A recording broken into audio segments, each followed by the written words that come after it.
আপনাদেরকে জানাই আন্তরিক শুভেচ্ছা এবং অভিনন্দন। আজ আমি এই গ্রীষ্মের দিনে আমের ভর্তাটা কিভাবে অতি সহজে বাসায় বানিয়ে খাওয়া যায় তা আপনাদেরকে দেখিয়ে দিয়েছি। এই যে আপনারা চলেন কিভাবে অতি সহজে বাসায় কোনো কাসুন্দি, ধনিয়া পাতা সব কিছু ঝামেলা ছাড়াই শুধু চিনি, পাউডার দুধ বা আপনার গরুর দুধ হলেও হবে, আর দিয়ে শুধু শুকনো মরিচ দিয়ে এই আমের ভর্তাটা বানিয়ে খাইতে অনেক সুস্বাদু লাগে। এই গরমের দিনে, প্রচণ্ড গরমে দুপুরবেলা আমি ঠিক যেভাবে আমের ভর্তাটা বানিয়েছি এইভাবে বানিয়ে খেয়ে দেখেন। আশা করি আপনাদের কাছে অনেক ভালো লাগবে। এটা ছোট বড় সবাই পছন্দ হবে এই আমের ভর্তাটা। চলেন কিভাবে ভর্তাটা বানিয়েছি দেখে আসি।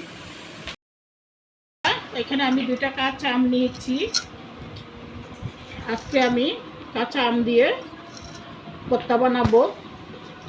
এই যে এই কাঁচা আম 2টাকে আমি পিলারের সাহায্যে ছিলে নিচ্ছি।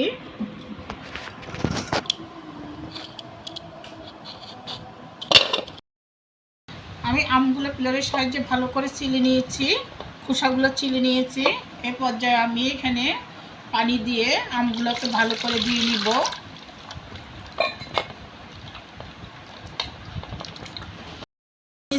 এখন আমি এটাকে গ্রেট মেশিনের সাহায্যে আমগুলোকে গ্রেট করে নিব। গ্রেট করে নিচ্ছি।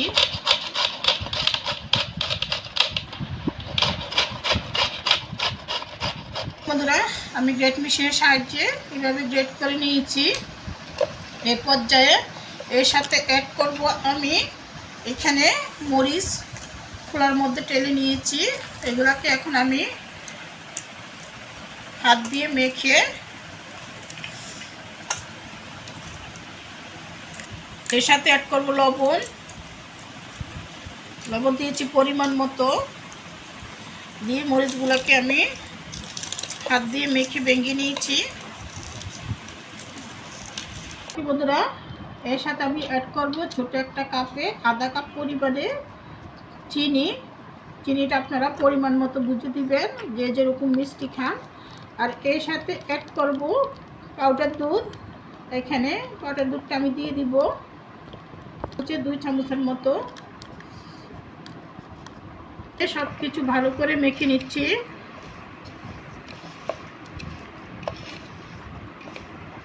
বন্ধুরা, এরই মাঝে আমার ভর্তাটা রেডি হয়ে গিয়েছে।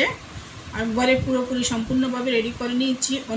অনেকে অনেকভাবে এভাবে আমের ভর্তা বানিয়ে খেয়েছেন। অনেকে আপনার গুঁড়া মরিচ দিয়ে, তারপর আপনার দিয়ে কাসুন্দি দিয়ে, অন্য ধনিয়া পাতা দিয়ে আমের ভর্তা বানিয়ে খেয়ে থাকে। অনেকে অনেকভাবে খেয়ে থাকে। আমি আজকে যেভাবে আমের ভর্তাটা বানিয়েছি, আপনারা এইভাবে দুপুরে প্রচণ্ড গরমের মধ্যে এভাবে আমের ভর্তাটা বানাবেন। আমের ভর্তাটা খেতে টক ঝাল মিষ্টি অনেক সুস্বাদু লাগে। এইভাবে খেয়ে দেখেন। আপনারা খেয়ে অবশ্যই টেস্ট করে আমাকে বলবেন যে আমের ভর্তাটা বানানোটা কেমন হয়েছে। আশা করি আপনাদের সবার কাছে শর্টকাটের মধ্যে এই আমের ভর্তাটা অনেক টেস্ট লাগবে। এটা ঘরে থাকা সামান্য উপকরণ দিয়ে এই আমের ভর্তাটা বানানো যায়। এখানে কাসুন্দির কোনো ঝামেলা থাকে না, এই ধনিয়া পাতার কোনো ঝামেলা থাকে না। শুধু আপনার মরিচ আর লবণ, একটু চিনি, দুধ দিয়েও হয়ে যায়। এইভাবে আমের ভর্তাটা বানিয়ে খেলে আপনাদের অনেক ভালো লাগবে।